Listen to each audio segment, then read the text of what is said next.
আসসালামু আলাইকুম রহমতুল্লাহ। বেহেশতের আমল ইউটিউব চ্যানেলের প্রিয় দর্শক শ্রোতা, আমরা প্রতিদিন জীবনের একটা বড় সময় রান্নাঘরে পার করে থাকি।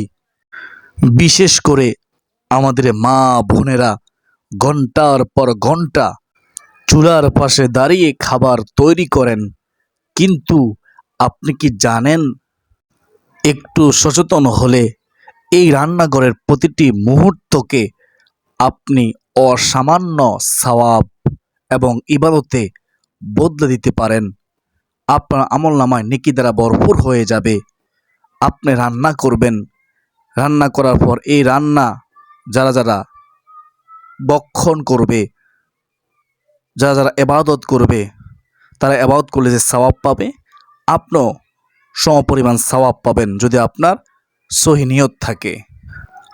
আজ আমরা এমন তিনটি সহজ কিন্তু অত্যন্ত শক্তিশালী আমল নিয়ে কথা বলবো, যা আপনার রান্নায় বরকত আনবে।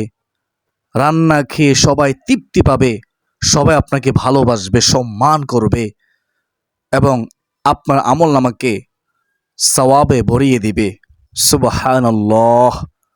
ওই রান্না করা খাবার নিয়ামত হবে, রোগের শেফা হবে ইনশাআল্লাহ। মূল আলোচনায় যাওয়ার পূর্বে চলুন একটু দোয়া করে নেই।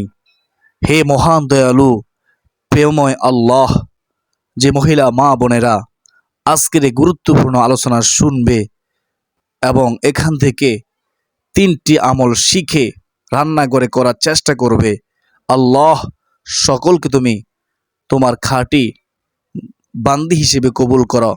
তাদের জীবনের সমস্ত গুনাহ মাফ করে দাও, তাদের সকল দোয়া কবুল করে নাও, তাদের রিজিকের মধ্যে বরকত দাও, ঘর থেকে অভাব দূর করে দাও, অশান্তি দূর করে দাও।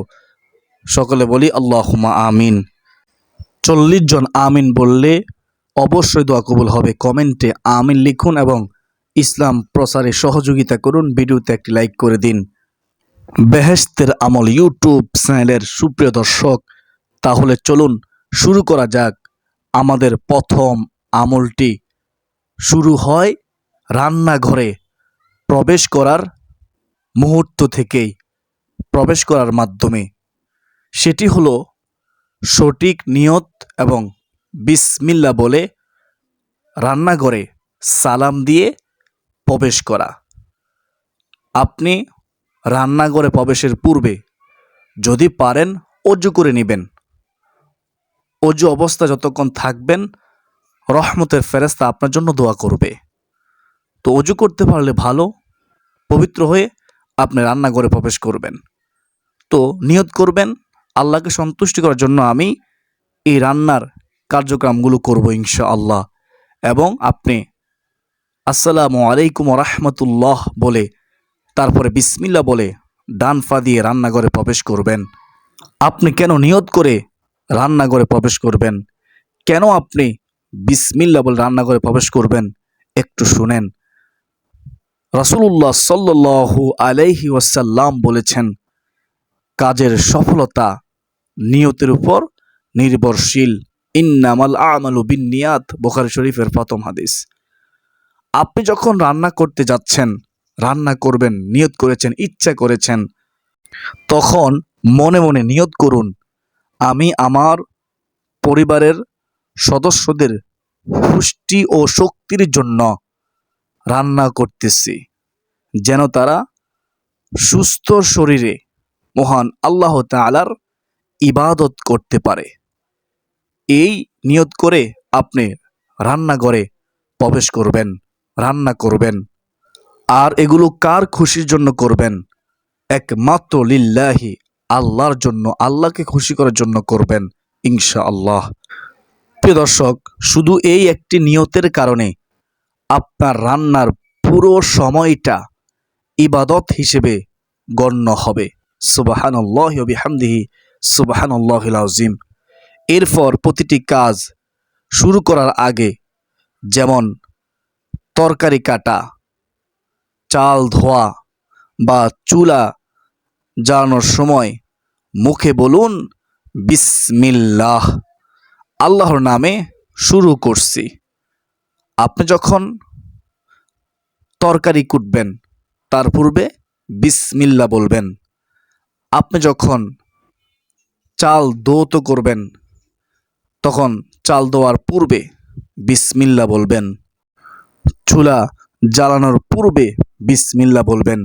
এভাবে তরকারিতে হলুদ দেওয়ার সময় বিসমিল্লাহ, মরিচ দেওয়ার সময় বিসমিল্লাহ, তেল দেওয়ার সময় বিসমিল্লাহ, অর্থাৎ আল্লাহর নামে শুরু করতেছি প্রতিটি কাজকর্মের পূর্বে, রান্নাঘরে প্রতিটি কর্মের পূর্বে আপনি বিসমিল্লাহ বলার চেষ্টা করবেন ইনশাআল্লাহ।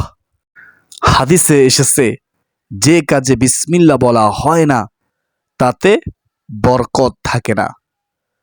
বিসমিল্লাহ বলে রান্না শুরু করলে খাবারে আল্লাহ তাআলা অসীম বরকত দান করবেন এবং শয়তান সেই খাবারে অংশ নিতে পারবে না। বিসমিল্লাহ বললে আল্লাহ খুশি হয়। বিসমিল্লাহ বললে খাবারে বরকত হয়, ওই খাবারটা তাবারক হয়ে যায়, রোগের শেফা হয়ে যায়। বলুন না সুবহানাল্লাহ। বিসমিল্লাহ না বললে শয়তান খুশি হয়। এখন আপনার কাছে আমার প্রশ্ন, আপনারা কি শয়তানকে খুশি করতে চান না আল্লাহ তাআলাকে খুশি করতে চান? আপনারা কি খাবারে বরকত চান? আপনারা কি এই খাবারের দ্বারা রোগের শেফা চান? তাহলে রান্নাঘরে প্রতিটি কাজের পূর্বে অবশ্যই বিসমিল্লাহ বলবেন। বিসমিল্লাহ, বিসমিল্লাহ। বেহেশতের আমল ইউটিউব চ্যানেলের সুপ্রিয় দর্শক শ্রোতা, আমাদের দ্বিতীয় আমলটি হলো রান্নার সময় জিকির করা। রান্না করার সময় রান্নাঘরে বেশি বেশি দুরূদ শরীফ পাঠ করা, কিছুক্ষণ জিকির করা, কিছুক্ষণ দুরূদ শরীফ পাঠ করা। আপনি যদি জিকির করেন রান্নাঘরের মধ্যে, রহমতের ফেরেশতারা আপনার রান্নাঘরের চতুর্দিকে আপনাকে বেষ্টনী দিয়ে রাখবে। আপনার জন্য আল্লাহ তাআলার কাছে দোয়া করবে, মাগফিরাত করবে। সুবহানাল্লাহ। আপনি যখন রান্নাঘরে জিকির করবেন, দুরূদ শরীফ পড়বেন, আপনি হবেন আল্লাহর কাছে সবচেয়ে দামি একজন নারী। আল্লাহর কাছে প্রিয় বান্দী, আল্লাহ আপনাকে ভালোবাসবে। সুবহানাল্লাহ।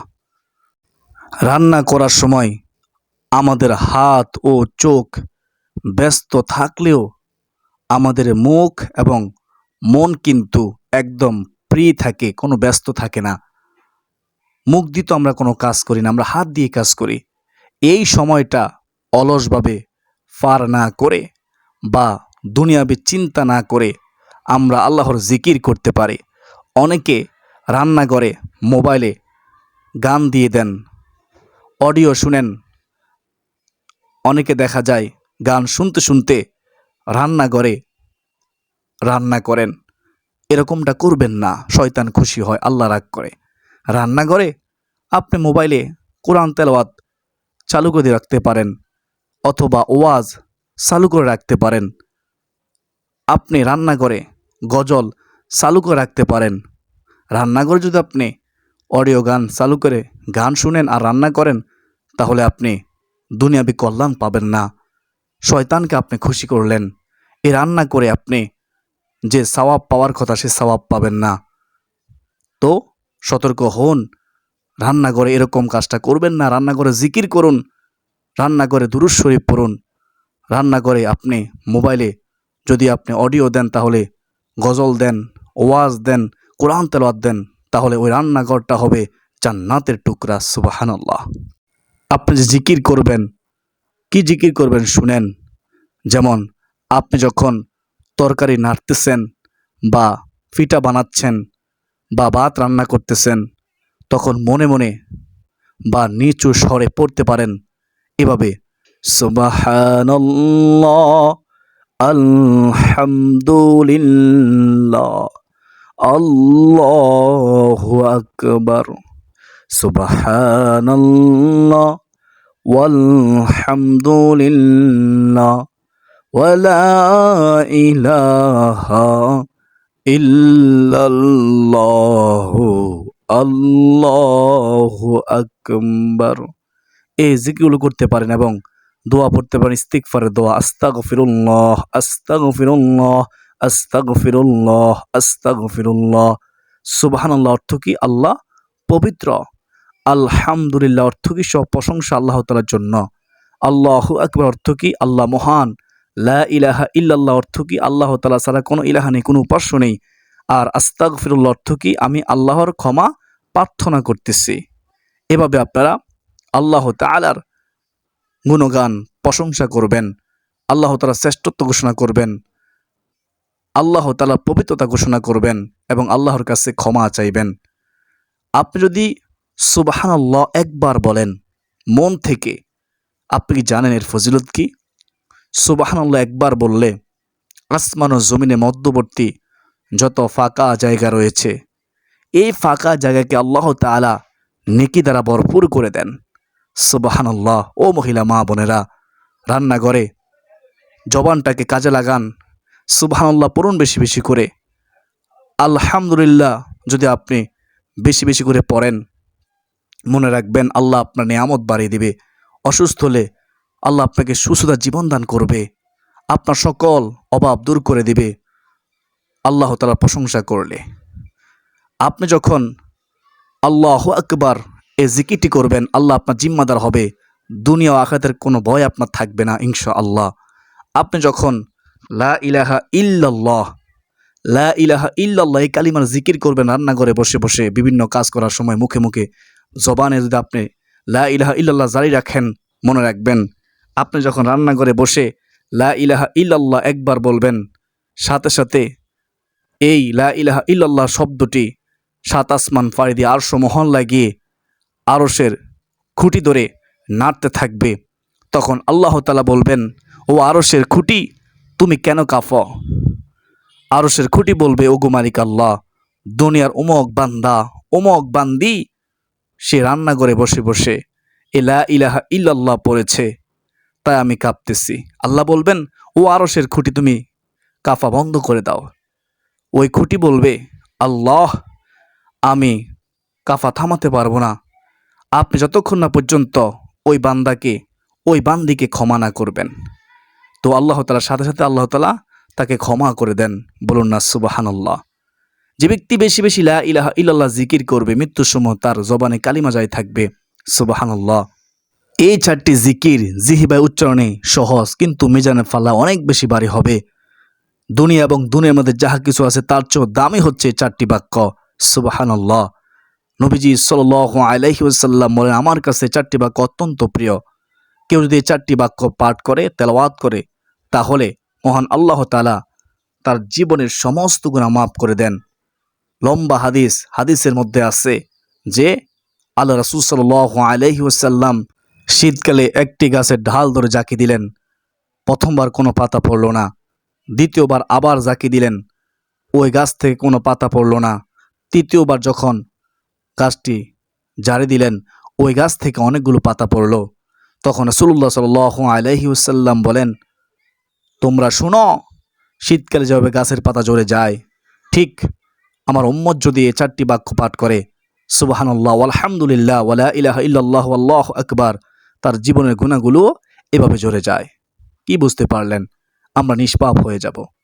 ওই মহিলা কতই না ভাগ্যবান, যেই মহিলা রান্না করার সময় রান্নাঘরে বসে বসে চারটি জিকির করবে, ইস্তিগফার পড়বে।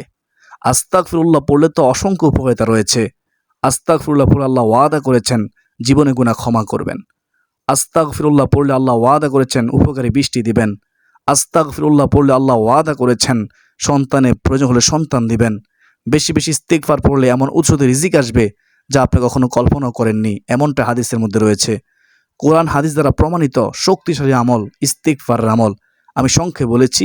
তো রান্নাঘরে বসে আপনি রান্না করার সময়, রান্নাঘরে বিভিন্ন কাজ করার সময় আপনি জিকিরের পাশাপাশি ইস্তিগফারও করবেন, আস্তাগফিরুল্লাহ আস্তাগফিরুল্লাহ আস্তাগফিরুল্লাহ পড়বেন। এছাড়াও বেশি বেশি দুরূদ শরীফ পড়তে পারেন, সাল্লাল্লাহু আলাইহি ওয়াসাল্লাম, সাল্লাল্লাহু আলাইহি ওয়াসাল্লাম। তো রান্নাঘরে বসে জিকির করবেন কিছুক্ষণ, কিছুক্ষণ ইস্তিগফার পড়বেন, কিছুক্ষণ দুরূদ শরীফ পড়বেন। অভিজ্ঞ আলেম ও বুজুর্গ ব্যক্তিরা বলেন, যে খাবারে জিকির, ইস্তিগফার ও দুরূদের নূর মিশে থাকে সেই খাবার যারা খায় তাদের অন্তরে আল্লাহর মহাব্বত বাড়ে, মেজাজ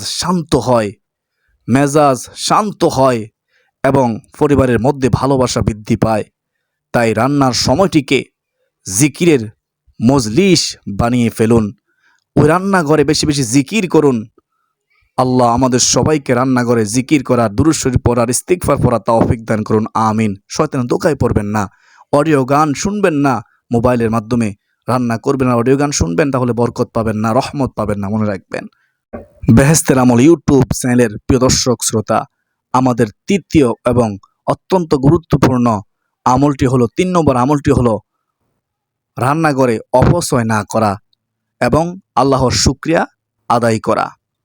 রান্নাঘরে অনেক সময় অজান্তেই অনেক অপচয় হয়ে যায়, যেমন প্রয়োজনের চেয়ে বেশি শাক সবজি বা অংশ কেটে ফেলে দেওয়া, অতিরিক্ত রান্না করে খাবার নষ্ট করা, সাবধান, অনেকে কিছুই মনে করে না, কিংবা কল ছেড়ে রেখে পানির অপচয় করা যাবে না, মনে রাখবেন। ইন্নাল মুবাযযিরিনা কানু ইখওয়ানি শাইতান, অপচয়কারী শয়তানের ভাই, ঘোষণাকার স্বয়ং আল্লাহ তাআলার। তাই আল্লাহকে ভয় করুন। আপনি যদি চান শয়তানের ভাই না হতে, আল্লাহর ওলি হতে, আল্লাহর বন্ধু হতে, আল্লাহর প্রিয় হতে, তাহলে অপচয় করা বন্ধ করুন। রান্নাঘরে অপচয় করবেন না, খাবার নষ্ট করবেন না, অতিরিক্ত শাকসবজি কেটে ফেলে দিবেন না, আপনি পানির অপচয় করবেন না, চেষ্টা করবেন অপচয় থেকে বেঁচে থাকার। মনে রাখবেন, অপচয়কারী শয়তানের ভাই। সূরা বনী ইসরাঈল আয়াত হচ্ছে 27। তাই রান্নার সময় যতটুকু সম্ভব অপচয় এড়িয়ে চলাই একটি বড় আমল। পাশাপাশি রান্নার শেষে যখন খাবার দাবার সুন্দরভাবে প্রস্তুত হয়ে যাবে, তখন আল্লাহ দরবারে হাত তুলে বা মনে মনে বলুন, আল্লাহর শুকরিয়া আদায় করুন, আল্লাহর কাছে দোয়া করুন, মুনাজাত করুন, বলুন আলহামদুলিল্লাহি রাব্বিল আলামিন। আল্লাহ যে আমাদের আজ উত্তম খাবারের ব্যবস্থা করেছেন, তার জন্য কৃতজ্ঞতা প্রকাশ করুন। রান্না ভালো হোক বা সাধারণ, সব অবস্থাতেই আল্লাহর শুকরিয়া আদায় করলে আল্লাহ নিয়ামত আরও বাড়িয়ে দিবেন। এটা আল্লাহ তাআলার ওয়াদা। বেহেশতের আমল ইউটিউব চ্যানেলের প্রিয় দর্শক, রান্নাঘর কেবল পেট ভরানোর জায়গা নয়, মনে রাখবেন, এটি আমাদের আখিরাত গোছানোর একটি চমৎকার মাধ্যম হতে পারে। আজ থেকেই এই 3টি আমল অভ্যাস করুন, নিয়ত করুন। যারা নিয়ত করেছেন তারা কমেন্টে ইনশাআল্লাহ লিখুন। 1 নম্বরে নিয়ত ঠিক করা ও বিসমিল্লাহ বলা এবং সালাম দিয়ে রান্নাঘরে প্রবেশ করা। 2 নম্বরে রান্নার পুরো সময়, যতক্ষণ রান্না করবেন, যতক্ষণ রান্নাঘরে থাকবেন, এই সম্পূর্ণ সময়টা জিকিরের মাধ্যমে কাটানোর চেষ্টা করবেন, ইস্তিগফার পড়ার চেষ্টা করবেন এবং পাশাপাশি দুরূদ শরীফ পড়বেন। 3 নম্বরে অপচয় পরিহার করে আল্লাহর শুকরিয়া জানানো। রান্নাঘরে অবশ্যই অপচয় করবেন না। অনেক মহিলা মা বোনের রান্নাঘরে অপচয় করেন, তেল অপচয় করেন, পানি অপচয় করেন, শাক সবজি অপচয় করেন, তরকারি অপচয় করেন, অতিরিক্ত তরকারি কেটে নষ্ট করে ফেলে দেন। এরকমটা করবেন না, কখনোই আপনি অপচয় করবেন না। অপচয় থেকে বেঁচে থাকার চেষ্টা করবেন ইনশাআল্লাহ। দেখবেন আপনার সংসারে শান্তি আসবে, খাবারে বরকত হবে এবং আপনার জীবনের একটা বড় সময় সওয়াবের খাতায় জমা হবে ইনশাআল্লাহ। পরিবারের সবাই আপনাকে সম্মান করবে। এই খাবার খেয়ে যত মানুষ নেকামল করবে, নামাজ পড়বে, জিকির করবে, কোরআন তেলাওয়াত করবে, সব সওয়াব আপনিও পাবেন, তারাও পাবে, কারো সওয়াব কমতি হবে না। পরিবারের সবাই আপনাকে মহাব্বত করবে, ওই খাবারের মধ্যে তারা তৃপ্তি পাবে ইনশাআল্লাহ। ওই খাবার খেয়ে তারা নামাজের প্রতি মনোযোগী হবে, আমলের প্রতি মনোযোগী হবে। এত নিয়ামত আল্লাহ ওই খাবারের মধ্যে দিয়ে দিবেন। প্রিয়দিনী ভাই বোনেরা, ভিডিওটি ভালো লাগলে আপনার পরিবারের মা বোন এবং বন্ধুদের সাথে শেয়ার করুন, যেন তারাও এই আমলগুলো জানতে পারে, এই আমলগুলো করতে পারে, নিজের ভুল বুঝতে পারে, সংশোধন হতে পারে, সতর্ক হতে পারে। তাই অবশ্যই শেয়ার করে দিবেন ইনশাআল্লাহ। বেহেশতের আমল ইউটিউব চ্যানেলের প্রিয়দিনী ভাই ও বোনেরা, এখন মুনাজাতে করব। আপনারা মুনাজাতে অংশ নিন, দোয়াতে অংশ নিন। কার দোয়া কবুল হয় বলা যায় না, 40 জন আমিন বললে দোয়া কবুল হবে। এজন্য আপনারা কমেন্টে আমিন লিখে যাবেন এবং ভিডিওটিতে একটি লাইক করে যাবেন ইসলাম প্রচারের স্বার্থে। তো আপনারা দোয়াতে অংশগ্রহণ করুন। ইয়া জাল জালালি ওয়াল ইকরাম, আল্লাহুম্মা আমিন। আলহামদুলিল্লাহি রাব্বিল আলামিন ওয়াসসালাতু ওয়াসসালামু আলা সাইয়্যিদিল মুরসালিন ওয়া আলা আলিহি ওয়া আসহাবিহি আজমাইন। রব্বানা আতিনা ফিদ দুনিয়া হাসানাতাও ওয়া ফিল আখিরাতি হাসানাতাও ওয়া কিনা আযাবান নার। ইয়া আল্লাহ, যারা নিয়ত করেছে রান্নাঘরে এই তিনটি আমল করবে, তিনটি আমল করার চেষ্টা করবে, আল্লাহ তাদের জীবনের গুনাহগুলো তুমি মাফ করে দাও। রান্নাঘরের মধ্যে তিনটি আমল করার তৌফিক দান করিও। শয়তানের ওয়াসওয়াসা কুমন্ত্রণা থেকে হেফাজত করিও। আল্লাহ, যারা নিয়ত করেছে তিনটি আমল করবে রান্নাঘরে, আল্লাহ সকলের অভাব অনটন তুমি দূর করে দিও, সকল দুঃখ কষ্ট দূর করে দিও, ঋণ থাকলে ঋণ পরিশোধ করা তৌফিক দিও। এই খাবার খেয়ে যারা আমল করবে প্রত্যেকের সওয়াবের সাথে তাদেরকে সওয়াব দান করিও। আল্লাহ, নিয়ত সহি শুদ্ধ করে তোমাকে খুশি করার জন্য রান্না করার তৌফিক দিও। রান্নার সময় উজু করে রান্না করার তৌফিক দিও। মাথায় ওড়না দিয়ে পর্দা আদায় করে রান্না করার তৌফিক দিও। ইয়া আল্লাহ, রান্নাঘরে বেশি বেশি জিকির করার তৌফিক দিও। রান্নাঘরে দুরূদ শরীফ ইস্তিগফার পড়ার তৌফিক দিও। রান্নাঘরে আল্লাহ তোমার শুকরিয়া আদায় করার তৌফিক দিও। অপচয় থেকে হেফাজত করিও। অনেক মহিলা মা বোনেরা অপচয় করে রে মালিক, রান্নাঘরে অপচয় থেকে সবাইকে তুমি হেফাজত করিও। আল্লাহুম্মা আমিন ইয়া আরহামার রাহিমিন। আল্লাহুম্মা রাব্বিনা হামহুমা কামা রাব্বায়ানি সগীরা। আমাদের মা বাবা দাদা দিদি নানানি শ্বশুর শাশুড়ি আত্মীয় স্বজন পাড়া প্রতিবেশী যে যেখানে অন্ধকার কবরে প্রত্যেক কবরটুকু জান্নাতের বাগান বানায়া দাও। যারা আমিন আমিন বলতেছে, কমেন্টে আমিন লিখেছে, ভিডিওতে লাইক করেছে, আল্লাহ সকলের দোয়া মুনাজাত তুমি কবুল করে নাও। জীবনে একবার হজ বাইতুল্লাহ নসিব করো, তোমার বন্ধু জিয়ারত করার তৌফিক দাও। ইয়া আল্লাহ, আখিরি পরিয়াত মৃত্যু ধর মৃত্যু অবধারিত ঈমানের সাথে মৃত্যু নসিব করবে। ঈমান বানায়া কাফের বানায়া মুশরিক বানায়া মুনাফিক বানায়া জালিম বানায়া অপর হক নষ্টকারী বানায়া সুদখোর ঘুষখোর বানাইয়া আমাদের মৃত্যু দিও না রে আল্লাহ। মৃত্যুর সময় তোমার বন্ধু চেহারা মোবারক আনোয়ার দেখায় দেখায় আমাদের জবানে জারি করে দে মধুর কালিমা লা ইলাহা ইল্লাল্লাহু মুহাম্মাদুর রাসূলুল্লাহ সাল্লাল্লাহু তাআলা আলাইহি ওয়াসাল্লাম।